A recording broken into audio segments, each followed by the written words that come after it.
Welcome back, everyone. Time for the next speaker, which is Lauritz Klaus, also from Innsbruck, who is going to talk to us about many body physics with ultra-cold magnetic atoms. So, the floor is yours. Yeah, hello, everyone. First of all, thank you for the organization, for having me, and thank you for all of you for being so accommodating. I think I had a great time so far. For everyone who doesn't know me yet, I'm Lauritz Klaus. I'm a PhD student in the group of Francesca Fellaino. And today I will give you an introduction to many body physics with magnetic atoms. I will talk about two topics, supersolids and quantum vortices. And when I was doing the talk, I realized that this conference or like this workshop is actually about atomic clocks. And I was realizing that my talk has nothing to do with atomic clocks.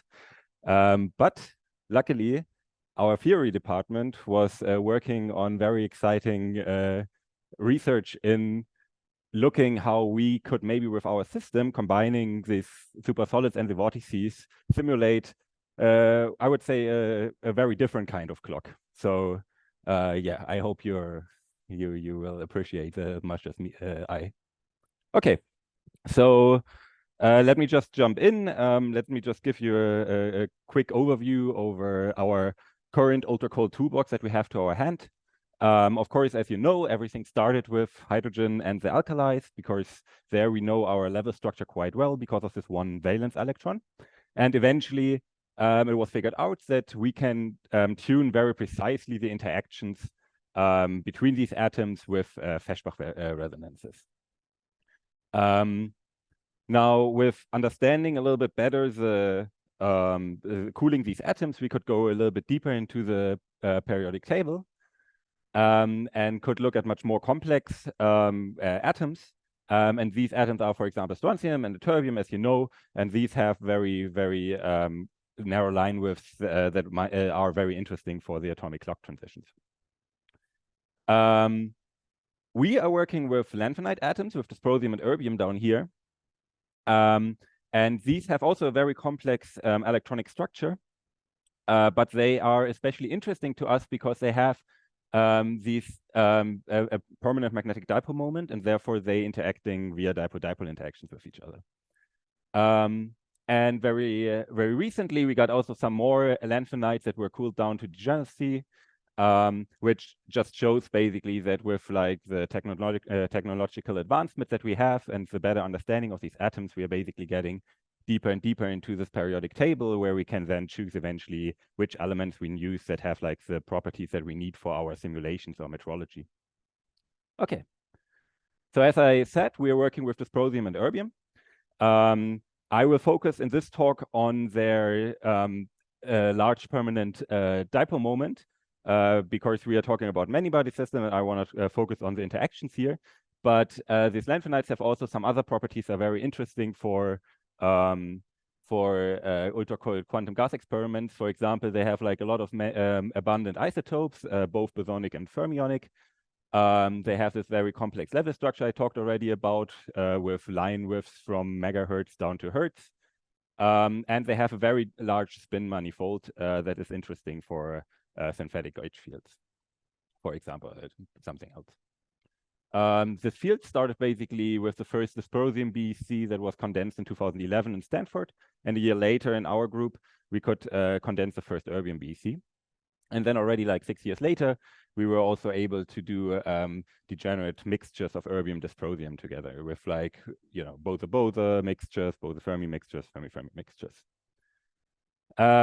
And with this, of course, there was also like a lot of other groups that were following doing experiments with dysprosium and erbium.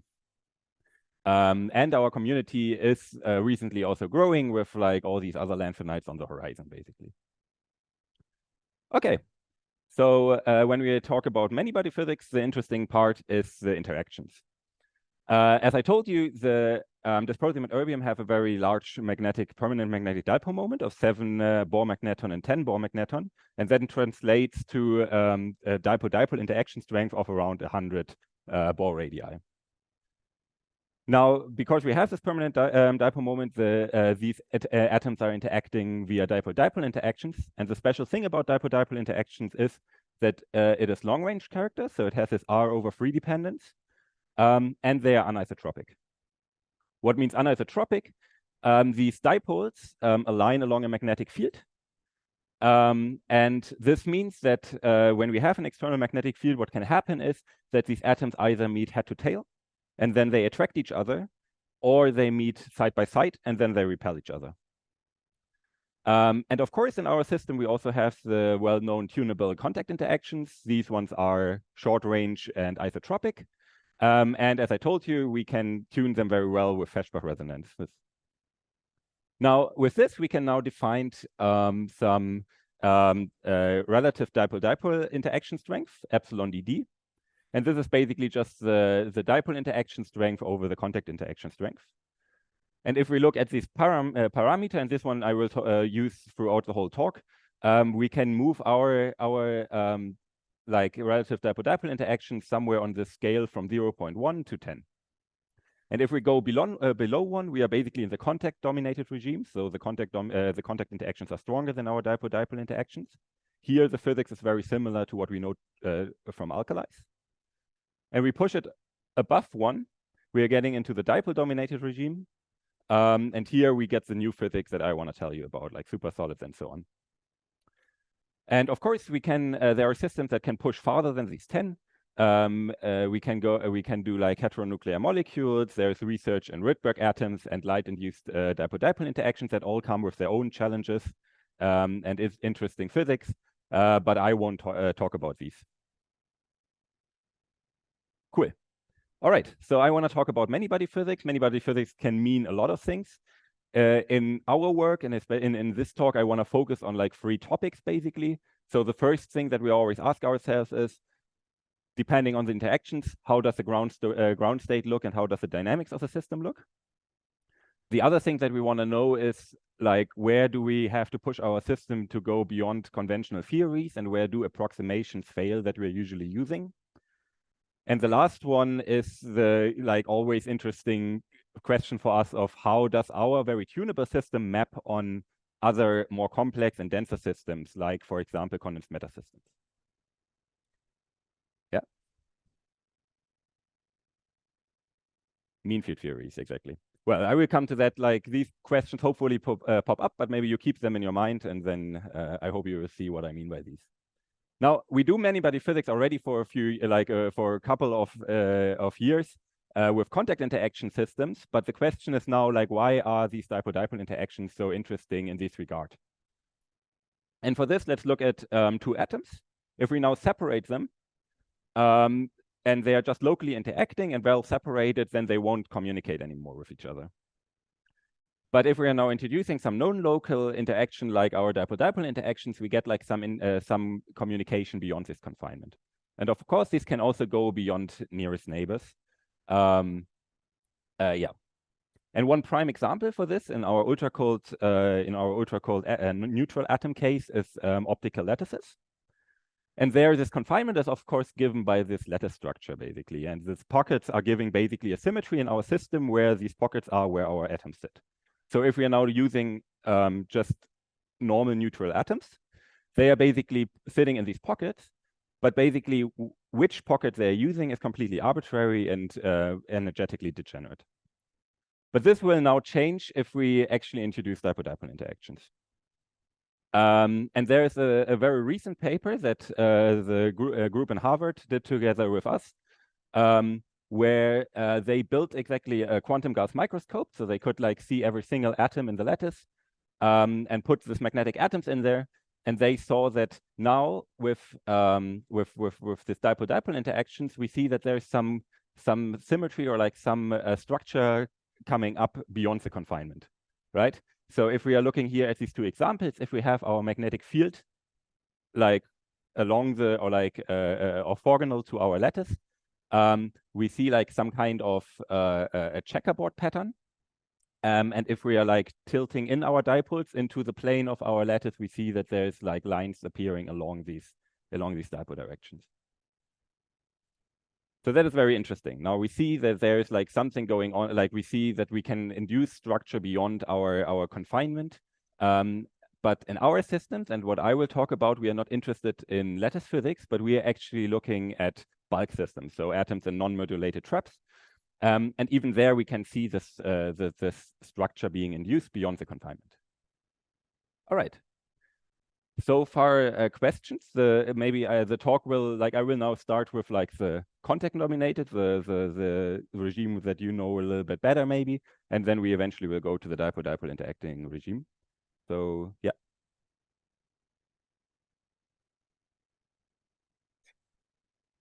Yeah. Mm-hmm.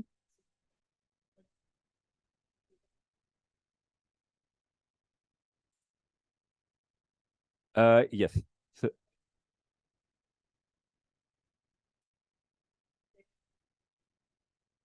it has no, it doesn't have 10 unpaired electrons. No, because you can put, how much is it? 12 electrons in there, and then you have oh yeah, exactly 14. So you have 6 paired and 2 or no, but no, they're not all unpaired, but yeah. But we're still having an open shell, right? So there is still 2 electrons that are free, basically, or alone. No, the shell is not closed. So what is closed is our S shell, but the F shell is not closed. So there's still electrons that are unpaired there, and that's where we get the level structure and the dipole-dipole or the permanent magnetic dipole moment from. Yeah. So yeah, so we are not doing lattice physics yet, but once we are there, we will do 532 nanometers. So the wavelength is 266 nanometers. Yeah. All right. Okay, so let's go to the contact dominated regime. This is the regime where our atoms behave a little bit like alkalis. And the ground state that we get there when we condense our atoms is Bose-Einstein condensate, as we know. Now, what I will tell you about is that already in this regime, we see some subtle difference, and one difference is this magnetostriction. And then I will show you that we can use this magnetostriction eventually to start rotating our cloud, and we create quantum vortices. And what these quantum vortices are and so on, I will introduce. Okay, so to understand what magnetostriction is, let's look at the shape of our cloud in an optical dipole trap. And let's first look at the non-dipolar example. We can define this kappa, that is the radial size over the axial size, and for simplicity, we are just taking a radial symmetric trap, either a cigar-shaped trap or a pancake trap. And what we then know is if we condense them, we are usually in the Thomas Fermi regime. That means the interactions are more prominent than the kinetic energy. And here we can calculate our size quite easily, which is anti-proportional to the trap frequencies. And with that, we see that basically the shape of our cloud has to be the shape of our trap. Now, if we go in the dipolar case, and remember, we are now in the contact-dominated regime, so we are still, the contact interactions are stronger than our dipole-dipole interactions, but still we see an effect here because we have this anisotropy, right? So they attract each other when they are head to tail, and that means that when more atoms sit head to tail, we reduce the energy of our cloud. That means that our atoms want to squeeze together a little bit, because then we have more head-to-tail interactions and the energy reduces. And this shows that then the shape of the cloud is not anymore what our trap shape is. And yeah, and exactly we see this reduction of energy there. And just to show you, but not going into detail, also calculating this shape is now much more complicated. And we see that there is dependence, of course, on the dipole-dipole interaction strength, but also there is some second order dependence on what the shape of the trap actually is. Okay. So the example I showed you is basically along the axial direction of our trap. But what we can do now is we can actually tilt our B field away from our trap axis, and this will break the radial symmetry of our trap. So let's just go through this here. Again, like the example from before, we put our dipolar condensate into a pancake trap, radial symmetric. And if we now have the B field along the axis, we see that the shadow of this cloud is basically radial symmetric. But if we are now tilting our B field away and therefore our dipoles away, this deformation will follow. And what we see now is that actually the cloud is not anymore radial symmetric, even though it's sitting in a radial symmetric track. And the nice thing about this is, first, okay, we are breaking the symmetry that you can't break without this dipole-dipole interactions. But the second thing is we can use this now to actually rotate our cloud. And that is quite interesting, because if we are now slowly rotating our magnetic field, this deformation is following, and we see some rotation in our cloud. What means slowly here? Slowly means, sorry, that we ignore. Slowly means that we are rotating maximal as fast as our trap frequencies are, so actually our cloud can follow. We can rotate it faster. We can tune our dipole-dipole interaction with that, but that's a different topic that was done by a different group. And some classical equivalent of this is this ferrofluids that can also be rotated with like rotating magnets next to it.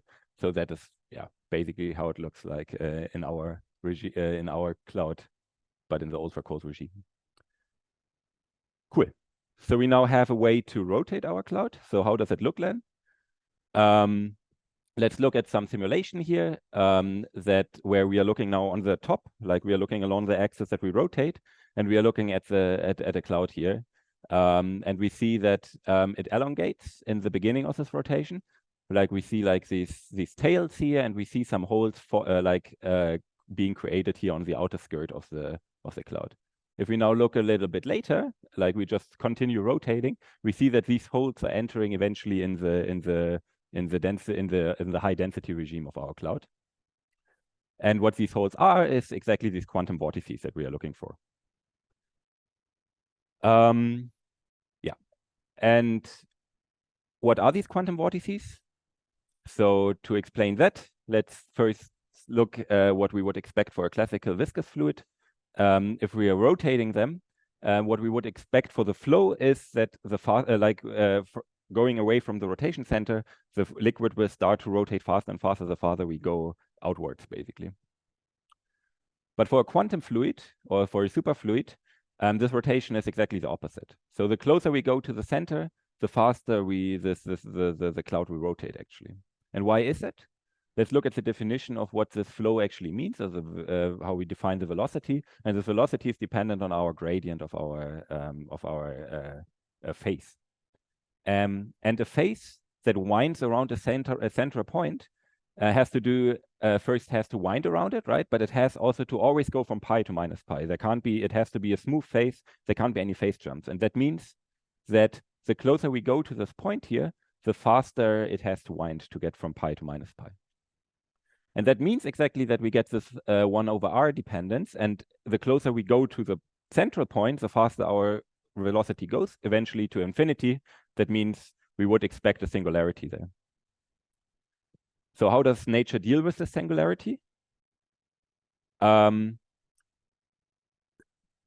course, yeah, if we rotate faster, we will get like this infinite velocity here in the center. But if we are now looking on the density, we will see that there's a hole starting to exist. And that's exactly what you saw in the simulation before. And that's quite neat, right? So there is a hole, so that means that our wave function is just not defined where it will get infinity. And it's also neat for us experimentalists because that's the signature of seeing vortices, basically. So every one of these vortices is carrying up to a single quanta of angular momentum.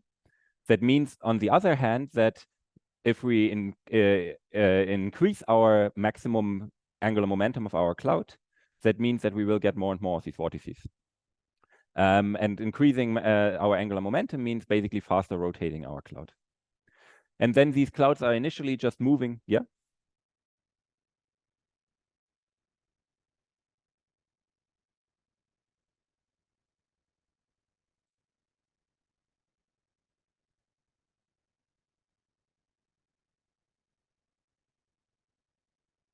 Yeah, good question. Yeah, right. Because, well, yeah. Okay.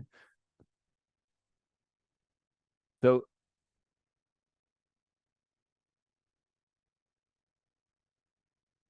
yeah, Yeah, I've never thought in this direction. So the usual argument is, okay, you're looking at the energy actually, right? The energy aspect, because the velocity is going faster and faster. That means your kinetic energy is just increasing to infinity, and that's why you have basically to get rid of the density there. But I don't know with the uncertainty. Yeah.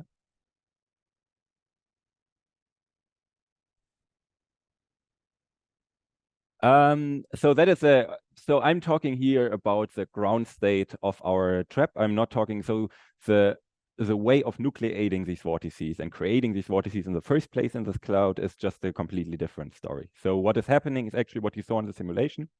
You're starting to creating these vortices on the outer rim of the cloud because the energy of these vortices is lower on the side. And then they are created there, and then they eventually entering. And there are some mechanisms that they need to actually enter into the cloud. It's getting a little bit more complicated. So the theory is quite simple, but then once you want to do it in an experiment, it's a little bit more a mess. Yeah. Yeah. Yes. So so that was a simulation. So a Gross-Pitaevsky simulation, extended Gross-Pitaevsky simulation. We're getting there. So yeah. Yeah. Sorry. And the last thing I want to say to this, and that the last part that's important about them is, so they start initially like moving through the cloud, but eventually there will be like a stable state, and these vortices will form a triangular lattice, basically, the so-called Abrikosov lattice, and that is because they are basically isotropically repelling each other, the vortices. Cool. So that is the basics to quantum vortices. Maybe just one note or like two notes to why are we interested? Yeah.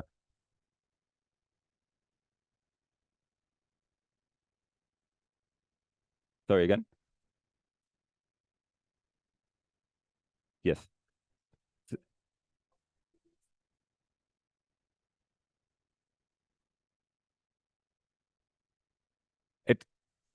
Well, maybe I lied to you there. It can have 2 or 3 or 4, but they are not stable. So usually if you get to create vortices with 2 quanta of angular momentum, they break apart and they become 2.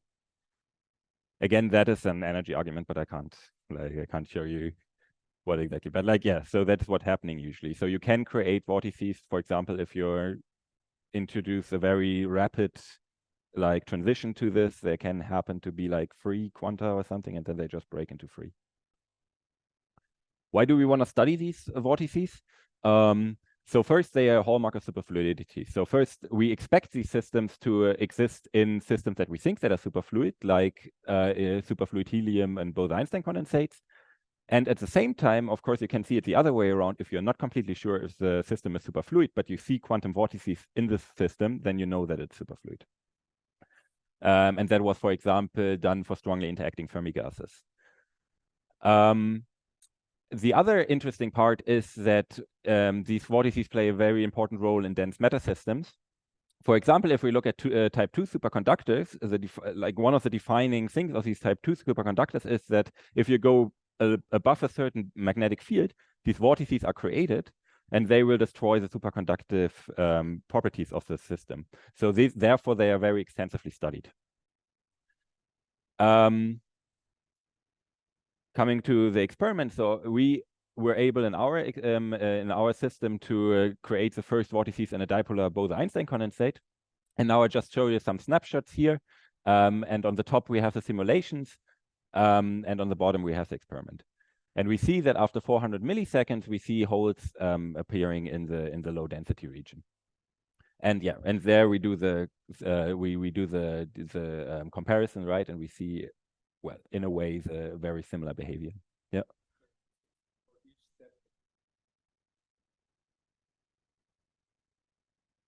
Correct. So we always repeat the experiment. So these vortices will always appear at different points.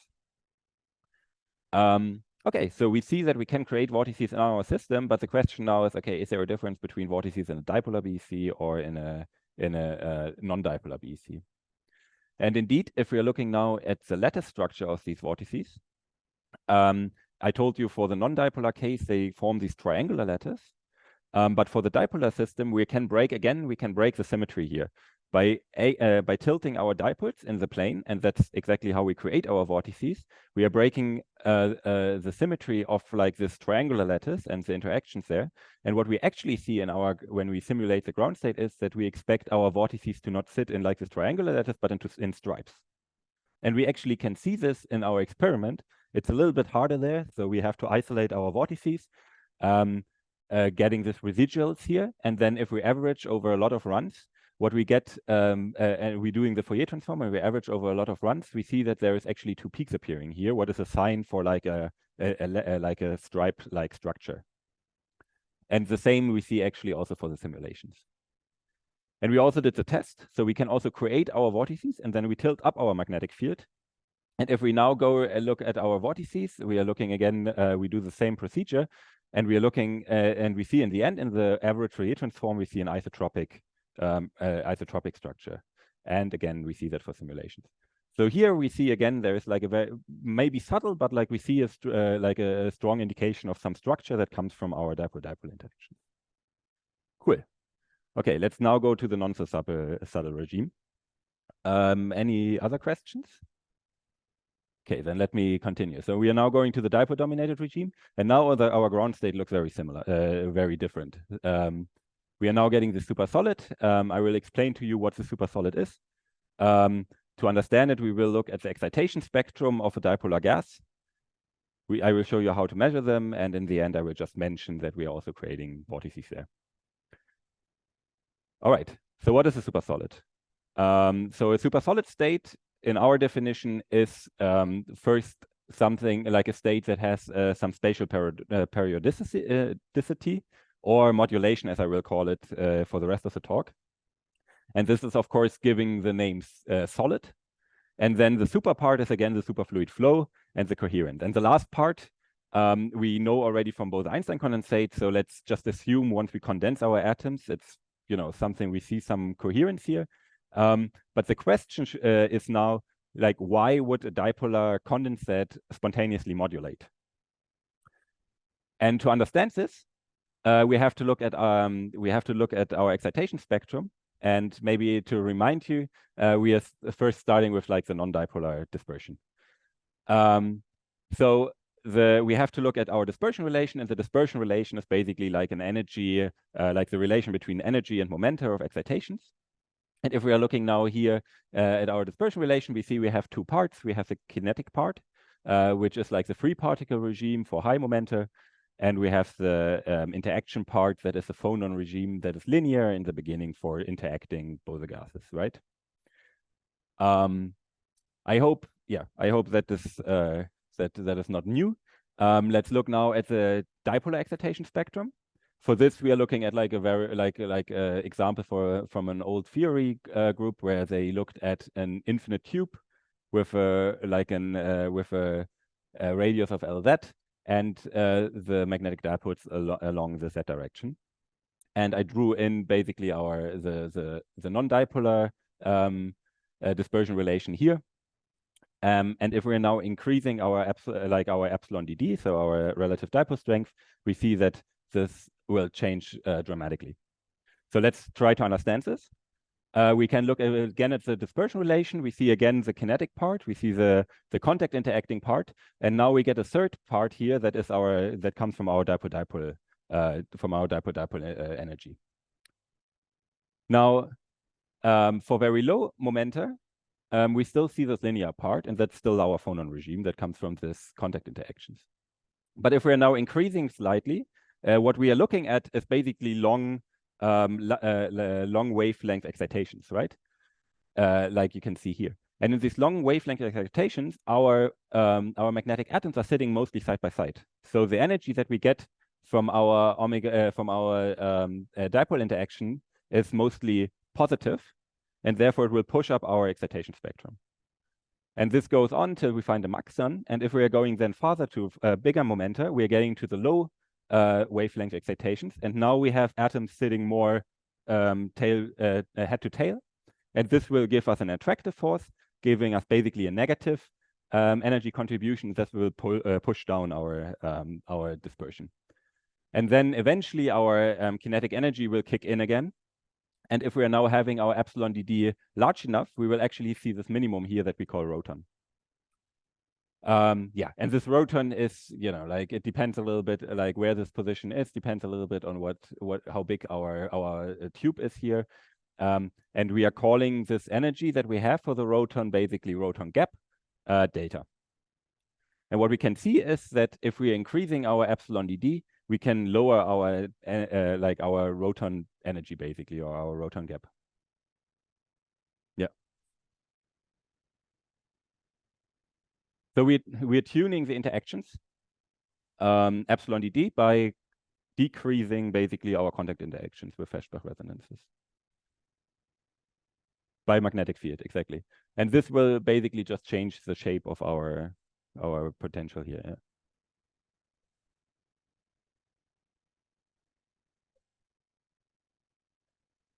So to see that, to actually measure it, or like the nice thing about this measuring it is that we can do that quite easily with Bragg spectroscopy. So exactly, we want to populate.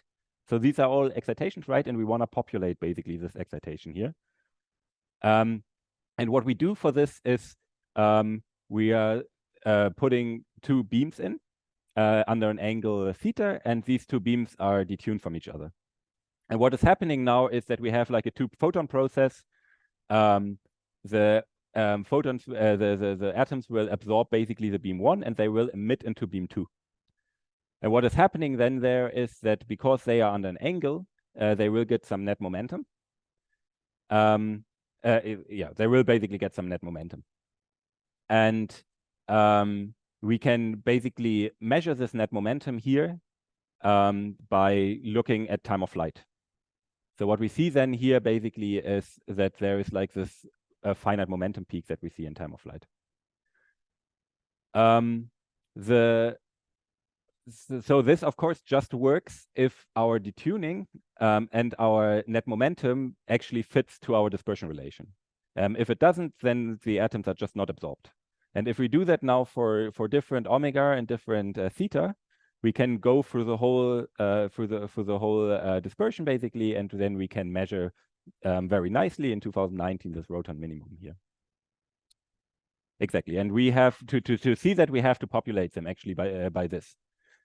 But now let's look, if we are increasing our epsilon dd farther, we can eventually get it to a point where it actually just goes to 0. So that's what we basically then call softening of the roton mode. Or we could even go farther, and then technically, theoretically, it would get imaginary, this energy. And what means imaginary energy in this context? That means that we are populating these modes here exponentially.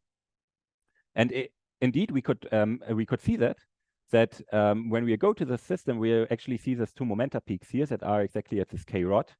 And note here now that we are not doing Bragg spectroscopy, but this is happening spontaneously. And at the same time, or like 2 years before, actually, what a group from Stuttgart found is that if they are looking in situ in the systems in the same region, what they see is like this crystal structure of droplets. So every one of these droplets here has like around 1,000 atoms inside.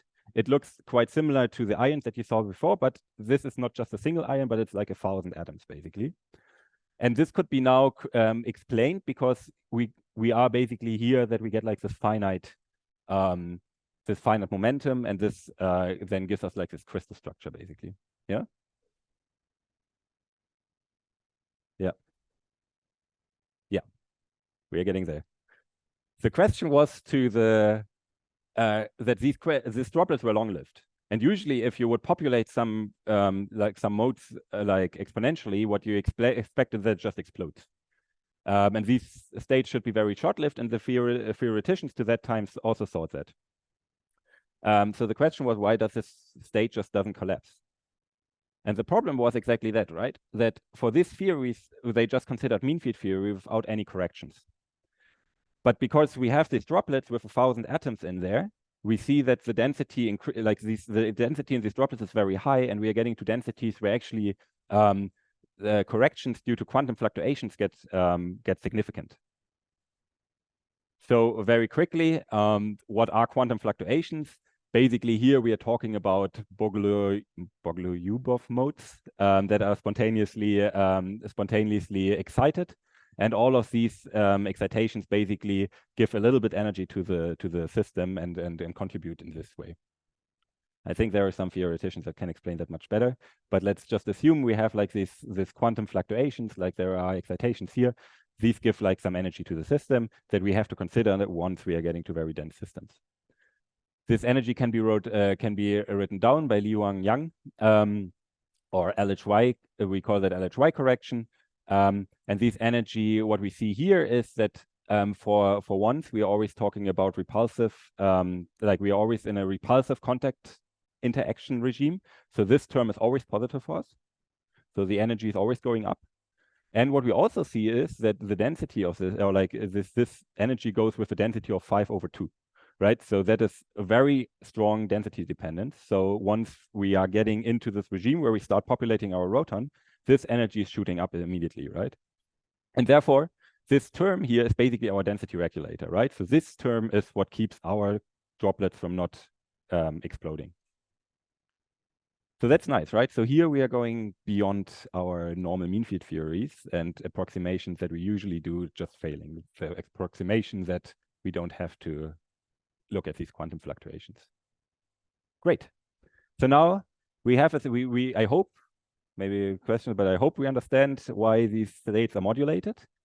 Now the question is, can we call that already super solid? And now we have to go back to the second definition, like is our state actually globally coherent? And for understanding that, let's look again at different interactions. If we are going for like low epsilon dd, we are getting to what I showed you in the beginning, like a Bose-Einstein condensate is our ground state, and we see here our phase is, global. And yeah, superfluid flow. That's what we already know. Now we go we increase our epsilon dd far beyond this roton gap, and we get to a state where we get this modulation that we know from these crystals, but all of these droplets are basically isolated from each other.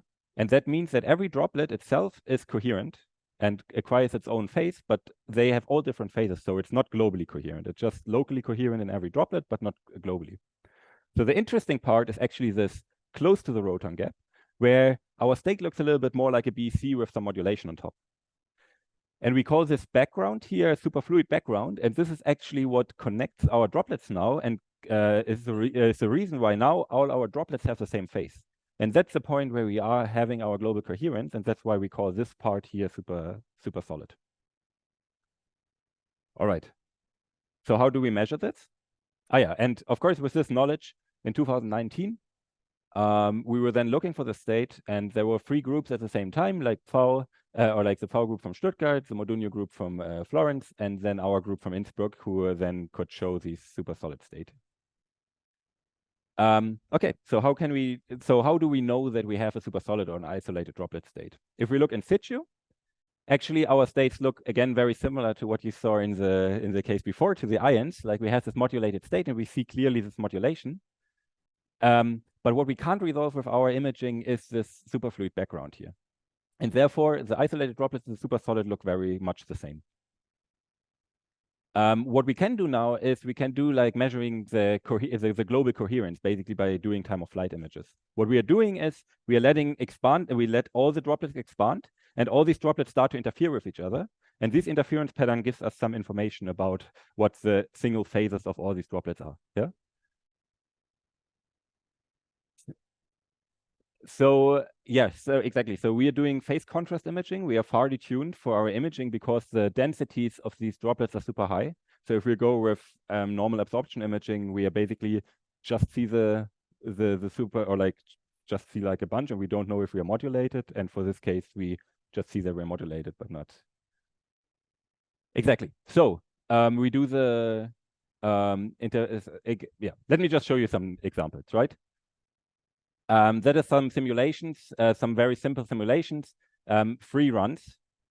And we have like this 4 droplets here. And here I show you the super solid and the isolated droplet evolution. So if we let them now evolve, so that's the time of flight, we see that all of these 3 simulations show exactly the same interference pattern. And that shows us that our interference pattern, or that these are basically globally coherent. Now, for different phases, if we now let them expand, we see that all of these interference patterns look super different. And that is exactly what we can also measure in our experiment, and therefore we are incoherent. So that is the usual way how we do it. All right. And with the advent now of like all these super solids in 2019, basically a whole new field opened up, and that's what we were in the last 4 years quite busy with doing. I can't go into detail in all, or don't worry, I don't go into detail in all of these, but let me just like quickly explain what we were interested in, right? So of course, we wanted to know a little bit more about our ground state. The ground state depends a lot on atom number, how our trap looks like, and so on. But what is very interesting in these systems is the dynamics of these systems, because now what the special thing about this is that we create now a state that is modulated, that has a crystal structure, but we are not imprinting this crystal structure with some optical lattices or something, right? So these crystals, or like these droplets, are free to move. That means that they can have some crystal excitations. And not just that, because all of these single droplets have 1,000 atoms, they can't just like move, but they also can change, like atoms go from one droplet over into another. So we have like some Goldstone modes there that we can look at. And you see there's like a lot of modes going on here that we can measure and look at. Relatively recently, so we started like finding the supersolids, improving the supersolids in cigar-shaped traps. And we were able to basically push these to pancake traps, also very inspired by the ion community. By just opening this trap and increasing our atom number significantly, we were also able to then create like these 2D structures of droplets, and can go like up to like the seven droplet state basically. And we could also prove again here that it's actually super solid. And then there is some theory work about like mixtures of two species that can go super solid. And then, of course, there's like a lot of like, you can have systems that are super solid and not super solid, miscible, immiscible, and so on. So there's like a very big phase diagram that exists here. But what's also very interesting, what came out of this work, is if we mix two species, we can actually, with the same atom number, we can push to get much more droplets. So we can create, maybe that's an easy way to create like this large droplet systems.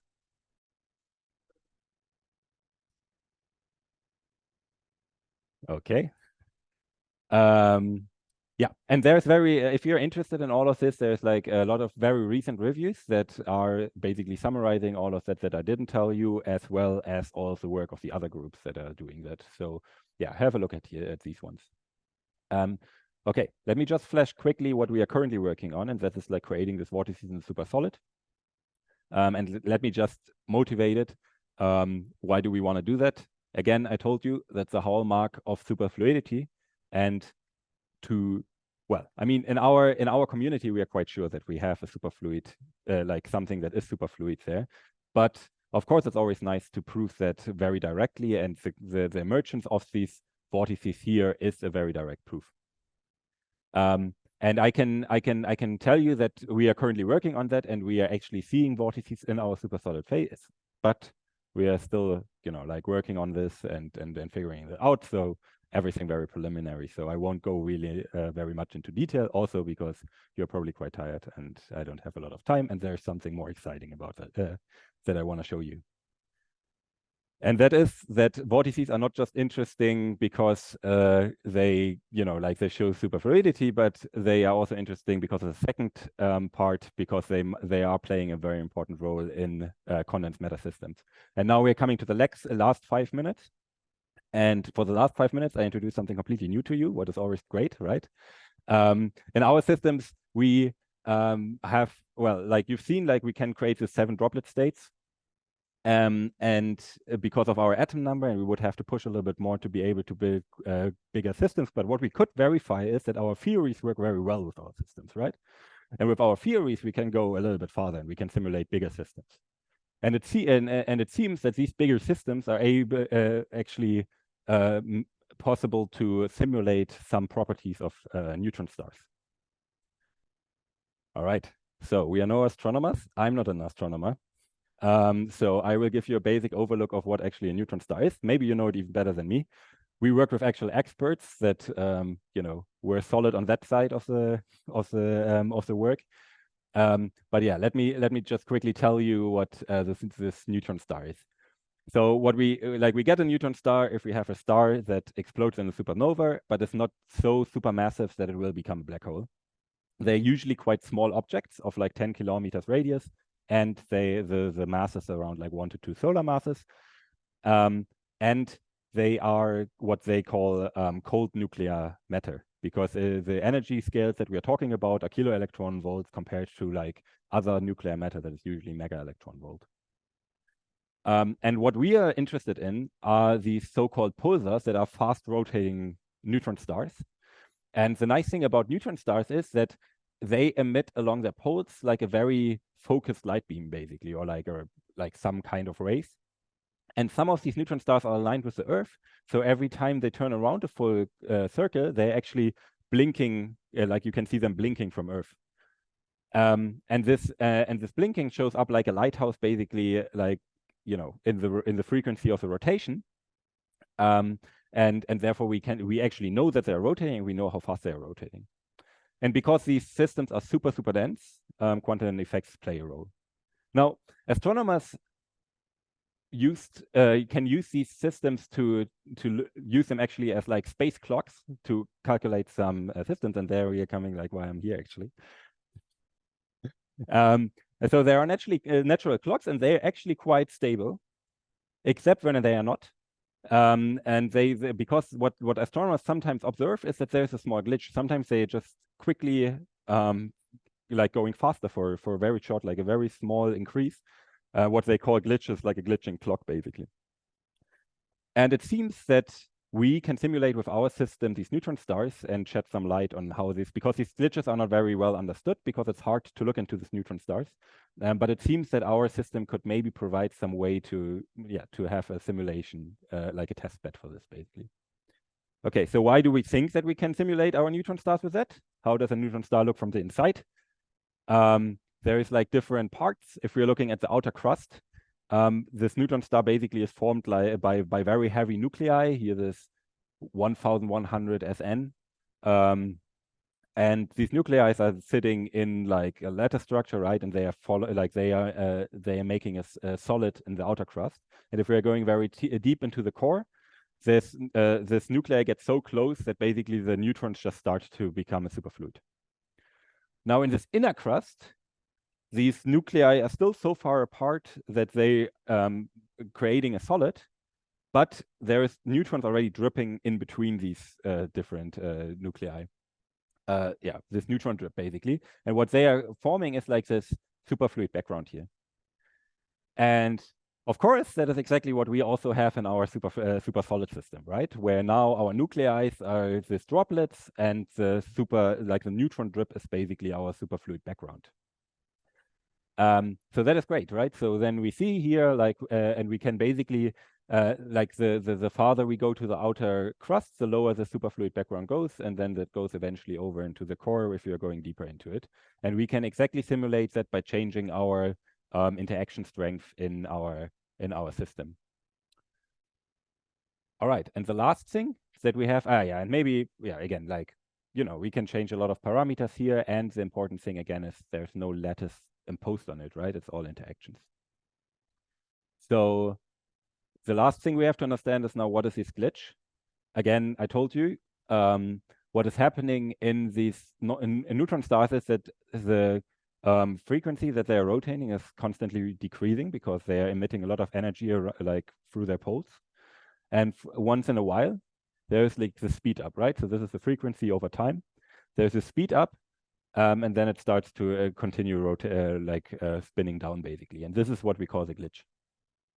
Now, what is the supposed mechanism behind that? As we know now, the neutron star is superfluid inside, and it's rapidly rotating. And this basically means that we are expecting vortices in there, right? So the slowdown of this rotation will then destabilize basically this vortices, right? Because our angular momentum is reducing, and then there is more vortices than we have angular momentum, basically. So these vortices want to go out of our neutron star. And then once they come to the crust, we don't have a superfluid anymore. So these vortices get destroyed, and their angular momentum will be transferred to the crust. And that is what we then see as like a speed up of the crust of our neutron star. And of course, we are not talking about a single vortex. But like a whole cascade of vortices that then can make this like systems that are like these glitches that we can actually see. All right. So how does that look in our simulation? We are simulating again here our supersolid.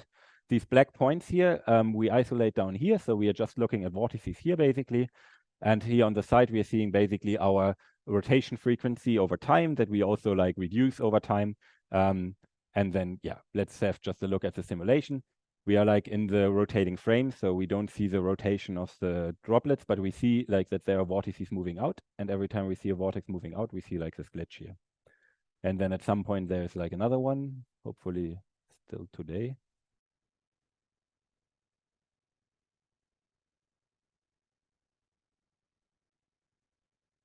There we go. There's another one leaving, and then again we see like the increase in our rotation frequency, and therefore like this glitch event.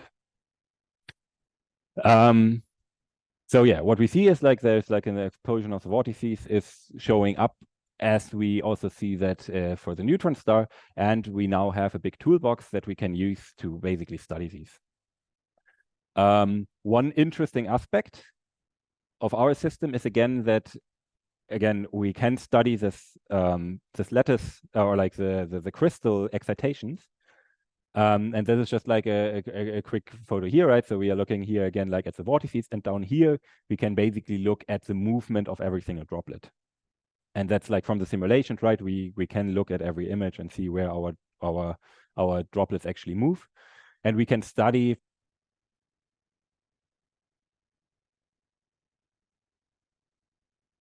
can see like, okay, what is the shape of the glitch? What is the glitch getting bigger if the vortex is coming from deeper down, or like what is going on there?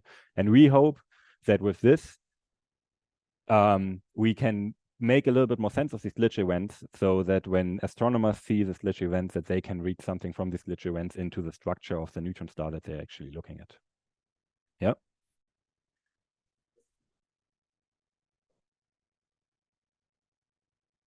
Mm-hmm.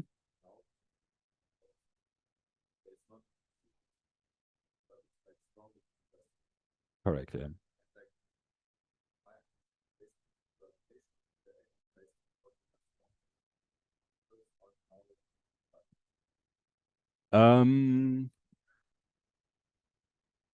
Yeah, yes, well, I can't really say something to dipole-dipole interaction, right? Because the system, so there is strong forces going on there, right? I'm not completely sure what's going on when the nuclei get so close to, so it's not necessarily dipole-dipole interaction, right? Yeah, exactly, yeah.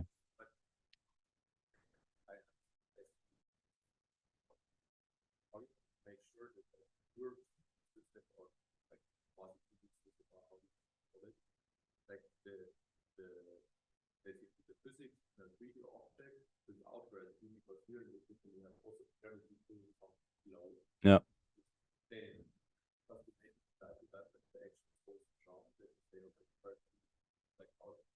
Yeah, well, yeah, yeah, you're right. We are like, it's not a 3D system, so that's a difference. So the question now is, how much does this change the physics actually that we then see? Probably, I think, well, you know, it's also a very bold move to say, okay, so we are now having a neutron star here for the, but maybe this sheds light on some basics, and then eventually when you're like want to understand more and being more precise with whatever you see there, you need systems that are closer, like modeling this system more close. But yeah, you're right. So it's 2D. That means so the nice thing about vortices is that like what you have in a 3D system is that you get like a vortex line. So it's like a snake basically going through, and the snake is aligned with the rotation axis, right? So therefore, this part, like vortices, the vortex lattice is always 2D, for example, right? So then the question is just, if you're going longer, does that change something in the physics? We don't know, but that's a start.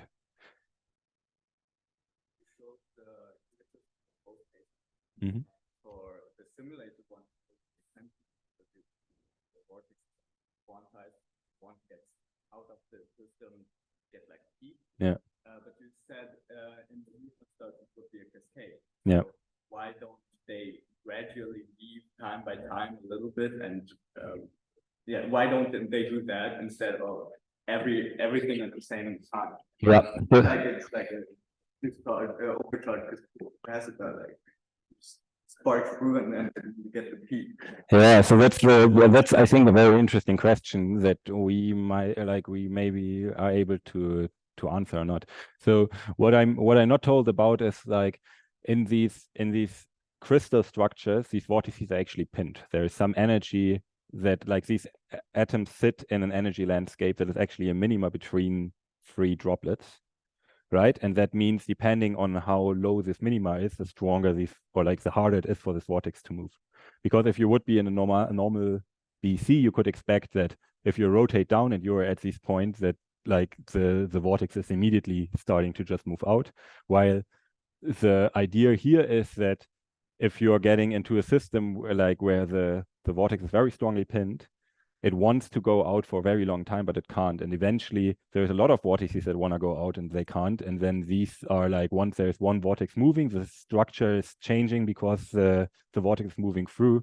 This is opening up the pathway for a lot of other vortices, and then they are coming out in a cascade. And that for some reason is local. All things that have to be thought about, yeah.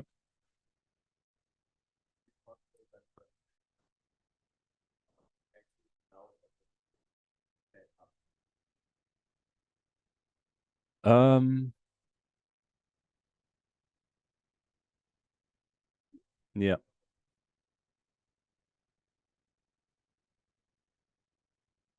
So I don't think that's the effect that's happening. The higher the density is, like the size of the vortices is defined by the density. The higher the density, the smaller the vortices get. That means in these neutron stars, there are billions of vortices, but they are tiny. And I think that's so I don't think they necessarily stack up because they're still interacting with each other. But yeah, I don't know if, no, I don't think so, right? Because it's also comparably low rotation frequency still for these dense systems. Yeah, so I think I'm not sure. I don't think it's stacking up, but it's a new field. Let's see what we will find. Yeah. Okay. Then let's just let me finish this. I hope I could tell you or like make you very interested about our dipole-dipole interacting systems. I hope you got you got to see that we see a lot of structure that is now getting into our system because of these dipole-dipole interactions, and we see that often in an unforeseen way, like the supersolids. I showed you about the structure in the contact-dominated regime. We went to the dipole-dominated regime, and I showed you this example of the neutron star. So that's our labs and the teams in our labs.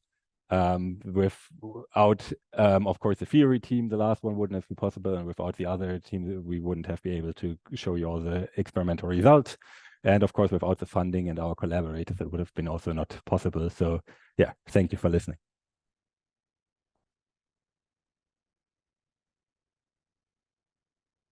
Are there any questions that you haven't asked during the talk? There's one.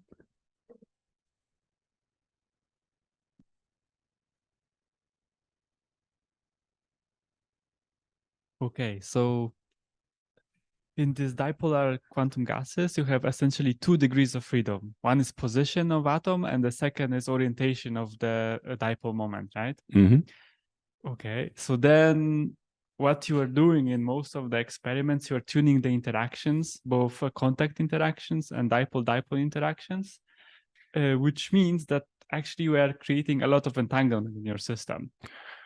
That could be. Yes, and then the question is, whether it's possible to actually measure what you are entangling, whether you are entangling spatial degrees of freedom between the atoms, you are entangling orientation of the dipoles, or maybe you are creating entanglement between different degrees of freedom. And would it be actually possible to measure it somehow? Because it's very, very difficult for me. Yeah, I'm very sorry. I really can't answer this question. I don't know enough about how these entanglement will work in these systems to like say anything about it, basically. But not know how you would simulate it, because the complexity of the system is so huge. And then but I just understand from a very first principles that entanglement has to like play a really big role in formation of the stripes in different phases. Yeah. But it would be nice to measure it, but I have absolutely no idea how, when, why. Yeah, so I'm always looking from the many-body view of it, right? And it's like, okay, we have our macroscopic wave function, but we don't really need entanglement for that, right? Or it makes it even like not work in some cases. So I can't answer that. Maybe you talk to our theory people. They like Tom or some might have like a better insight into that. Yeah. Okay, thank you.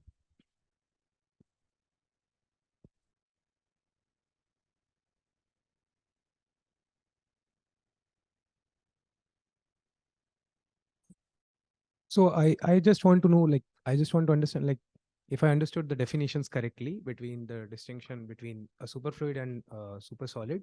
So in superfluid, vortices, if there are vortices, so higher modes we have more vortices and they start oscillating around each other or something like that.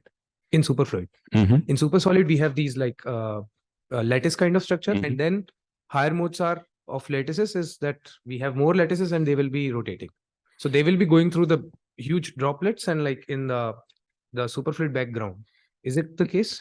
So what's happening is, so the structure of the lattice is given by the droplets, right? Yes. And not necessarily by like the rotating faster or something won't change the structure of the lattice usually. Yes, that is fixed. So what's happening is that the vortices are existing between the droplets in the low density regime, so where our superfluid background, and they are moving along these like lines. Like droplets, right? They won't cross droplets. They will be moving in this like moving in the region where like between two droplets. Yes, exactly. So that's exactly what that's at least what we saw so far. What we know or what we expect is that they won't cross through droplets because the density is very high, and that again is like vortices have a lower energy in low energy regimes, and that means that you're basically just running against a wall when you're going through the. So actually, what we see is maybe if I show you the. Oh no, I don't have the simulation here. Maybe I just show you quickly a simulation.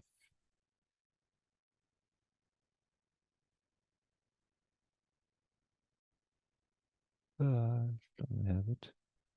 Oh, I know. Maybe just for. Do you see that? So this is like a 3D simulation there, and there will be eventually like a black line going through. And we see, for example, here that these, we have it tilted, and when it now want to move, it kind of bends around the droplets to not be to not go through the droplet, basically. Yeah. Any more questions? If not, let's thank Lauritz again.